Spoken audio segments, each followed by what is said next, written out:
MNA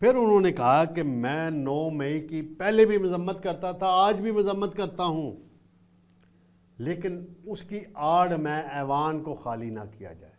یہ بات ان کی وزن ہے سیاسی طور پہ اگر دیکھا جائے، جمہوری طریقے سے دیکھا، باقی جو مقدمات ہیں ان کو چھوڑ کے کہ سب کو نائل کر دو. یک طرفہ کوئی پارلیمنٹ بنانی ہے نون لیگ پیپلز پارٹی کی یا باقی ایم کیو ایم کی. اس پہ پھر وہ کہتے ہیں ہم جمہوریت کو چلانا چاہتے ہیں. پارلیمنٹیرین وہ کہتے ہیں کہ جو مقدمات جن میں سزا ہوئی ہے، پارلیمنٹیرین جن کو نیل کیا گیا ہے، یہ موقع پہ موجود نہیں تھے، ان پہ سازش کا الزام ہے کہ یہ شریک تھے سازش اور پلاننگ میں. پھر وہ کہتے ہیں سرگودا کی عدالت نے انہی رہنماؤں کو بری کیا اور فیصلہ آباد کی عدالت نے انہیں سزا سنائی ہے. پھر انہوں نے اسحاق ڈار صاحب کا 18ویں ترمیم کا بھی حوالہ دیا اور کہتے ہیں سپریم کورٹ کا فیصلہ موجود ہے کہ 90 دن تک جب تک سماعت نہیں ہو جاتی نیلی نہیں کر سکتا الیکشن کمیشن. پھر انہوں نے ریکویسٹ کی کہ شیخ وقاص اکرم کے معاملے میں نرمی کی جائے، انہیں ان کا ایشو کلوز کر دیا جائے. یہ ان کا ورشن تھا. اعظم نذیر تارڑ وزیر قانون ہیں، انہوں نے اس کا جواب دیا اور وہ کہتے ہیں کہ نواز شریف کے خلاف 3 الگ الگ ریفرنس بنائے گئے تھے، حالانکہ ایک ہی ریفرنس میں کور ہو سکتا تھا. اور یہاں پہ اگر ایک کے رہنما کے خلاف 10 مقدمے ہیں تو وہ اب اس پہ وہ ڈیفینڈ کر رہے تھے، ظاہری بات ہے، حکومتی ورشن انہوں نے دینا ہے. پھر وہ کہتے ہیں کہ الیکشن کمیشن نائل کر سکتا ہے، یہ ان کا ورشن ہے. اور اس پر اگر کسی نے عدالت ہائی کورٹ جانا ہے تو جائے، وہاں سے ریلیف مل سکتا ہے. جیسے انہوں نے مثال دی جمشید دستی نائل ہوا، حالانکہ اس کو سزا وہ نہیں ہوئی، ڈگریوں کے معاملے میں ہوا، الیکشن کمیشن سے ہوا، اس کا کیس ڈیفرنٹ ہے، اس پہ اسٹے آرڈر ہو گیا، الیکشن کا عمل رک گیا ہے. پھر انہوں نے ایک اور میڈیا ٹائکون کا بھی کیس کا حوالہ دیا کہ ان کے خلاف بھی اسی نوعیت کے مقدمے ہر شہر میں پرچہ درج ہوا تھا ان کے خلاف، یعنی میر شکیل الرحمان کا وہ حوالہ دے رہے تھے. تو یہ دونوں ورشن ہیں دونوں سائڈ کے. اس پہ ہائی کورٹ جانا چاہیے، لیکن زیادہ تر پشاور ہائی کورٹ جا رہے ہیں. ان کی متعلقہ high court Lahore high court ہے، جہاں سے جمشید دستی کو بھی ریلیف ملا ہے. تو ابھی تک میں حیران ہوں یہ وہاں کیوں نہیں گئے. حفاظتی ضمانتیں کرا رہے ہیں اور شاید پھر جائیں گے، پھر پیش ہوں گے. ناظرین، خیبر پختونخوا میں کل رات کو جو احتجاج ہوا، گنڈا پور کے ساتھ جو کارکنوں نے کیا، تو میسج کا ہے یہی ہے کہ کارکن کچھ اور سوچ رہے ہیں اور compromise leader P T I کے دوسری لائن پر ہے. اب گنڈا پور صاحب کیا کریں گے؟ جنید اکبر نے بھی الزامات لگائے ہیں کل ان پہ اپنے حلقے میں خطاب کرتے ہوئے، اور کہا کہ میں بے بس صدر ہوں، میری کوئی نہیں سنتا.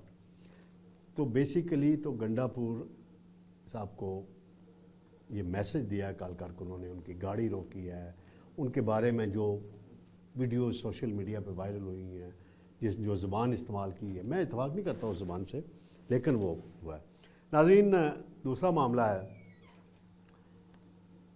پہلے ایک خبر آئی کہ آصف زرداری جا رہے ہیں اور field marshal general Asim Munir صدر بن رہے ہیں. اس کی وضاحت محسن نقوی نے خود کی، باقی وزراء نے کی. پھر سہیل وڑائی صاحب نے ایک انٹرویو دیا منصور علی خان کو، اس میں انہوں نے کچھ باتیں کی، تو وہ پھر دوبارہ معاملہ زندہ ہوا.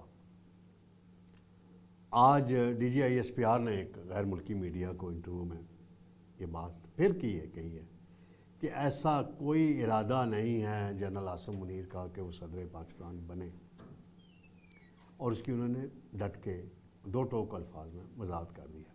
میں لاجیکلی بات کروں گا. پاکستان کے اندر آرمی چیف سب سے پاورفل پوسٹ ہے، صدر سے بھی زیادہ اختیارات آئین میں ہے. تو حالانکہ صدر وزیر اعظم کے اختیارات زیادہ ہوتے ہیں، لیکن آرمی چیف جو بھی آتا ہے اس کے اختیارات زیادہ ہوتے ہیں، وہ ان ریٹن اختیارات بھی ہوتے ہیں. تو وہ کیوں آرمی چیف کا عہدہ چھوڑ کے ڈمی صدر بنیں گے؟ 18ویں ترمیم کے بعد صدر کے پاس کیا اختیارات ہیں؟ اسمبلیاں جانی ہے، سائن کرنی ہے، فلاں کرنا ہے، حلف لینا ہے، یہی ہے نا. اور کیا اختیارات ہیں؟ کچھ بھی نہیں ہے اختیارات تو چیف ایگزیکٹو کے طور پہ وزیر اعظم کے پاس ہوتے ہیں، وزیر اعظم کے پاس اختیارات ہوتے ہیں. تو یہ کیوں صدر پاکستان بنیں گے؟ کیا ان کے پاس جنرل مشرف کی مثال موجود نہیں ہے؟ جب جنرل مشرف نے وردی اتاری تو وہ سویلین صدر کتنا عرصہ رہے؟ 3 ماہ 4 ماہ 6 ماہ اتنا عرصہ رہے نا، ان کو جانا پڑا. اور وہی army chief general Ashfaq Pervez Kayani جنہیں انہوں نے خود بنوایا تھا، وہ ان کے ساتھ کھڑے نہیں ہوئے تھے. وہ الیکٹڈ گورنمنٹ جو پیپلز پارٹی کی اور نون لیگ کی آئی تھی ان کے ساتھ کھڑے ہوئے. امپیچمنٹ کا فیصلہ کیا گیا مشرف کا، اور مشرف صاحب خود ریزائن کر کے چلے گئے. تو کیا ضرورت ہے؟ عاصم منیر صاحب کی بڑا عزت احترام، بڑا نام بنا ہے ابھی ان کا. جب سے انہوں نے انڈیا کو مات دی ہے، تاریخی شکست دی ہے، ان کی پاپولیرٹی بڑی ہے، فوج کی پاپولیرٹی بڑی ہے. اور یہی تو ان کو کیا ضرورت ہے؟ اب ایران کا صدر ان کو ملتا ہے تو کیسے ان کی ملاقات ہوتی ہے، ترکیہ کا صدر ملتا ہے. پھر سب سے بڑی مثال دے دیں روایات سے ہٹ کے، امریکی صدر ٹرمپ نے انہیں لنچ پہ بلایا. کبھی ہوا تھا اس سے پہلے پاکستان کی تاریخ میں؟ جو فوجی آمر صدر بنتے تھے وہ جاتے تھے وائٹ ہاؤس وغیرہ، وہ ایک الگ کہانی ہے. تو ان کو کیا ضرورت ہے صدر بننے کی؟ مجھے نہیں سمجھ آتا کہ یہ خبریں کیوں پھیلائی جاتی ہیں، ان کا مقاصد کیا ہیں، ان کا مقصد کیا؟ آصف زرداری جو ہیں وہ بڑے عقل مند سیاستدان ہیں، بڑے ان کو سمجھ ہے ہر چیز کی. تو آصف زرداری کے ساتھ پیپلز اسٹیبلشمنٹ کیوں بگاڑے گی پیپلز پارٹی کے ساتھ؟ کیونکہ حکومت اس وقت اگر چل رہی ہے شہباز شریف کی تو پیپلز پارٹی کی تعاون سے چل رہی ہے. سندھ میں فری ہینڈ ہے پیپلز پارٹی کے پاس. تو مجھے نہیں لگتا کہ ایسی کسی بات میں کوئی کسی نے تجویز دے دی. 100 قسم کی تجویزیں آتی ہیں، اس کو نیوز کا اور تجزیہ کا شکل دے دی جاتی ہے. ٹھیک ہے، دیتے رہیں دوستوں، جو دوست دیتے ہیں ان کا اپنا نقطہ نظر ہے، ہمارا اپنا نقطہ نظر. میرا تو یہی پوائنٹ ہے کہ انہیں ضرورت نہیں ہے کہ آرمی چیف سے ہٹ کے جی وہ اپنا صدر پاکستان بن جائیں اور وہاں کوئی آرمی وہ اسی پر رہیں گا. تو فی الحال اس حوالے سے یہی میں نے عرض کرنا تھا. ناظرین، انشاءاللہ کہ اللہ آپ کی خدمت میں دوبارہ حاضر ہوں گے. اللہ حافظ.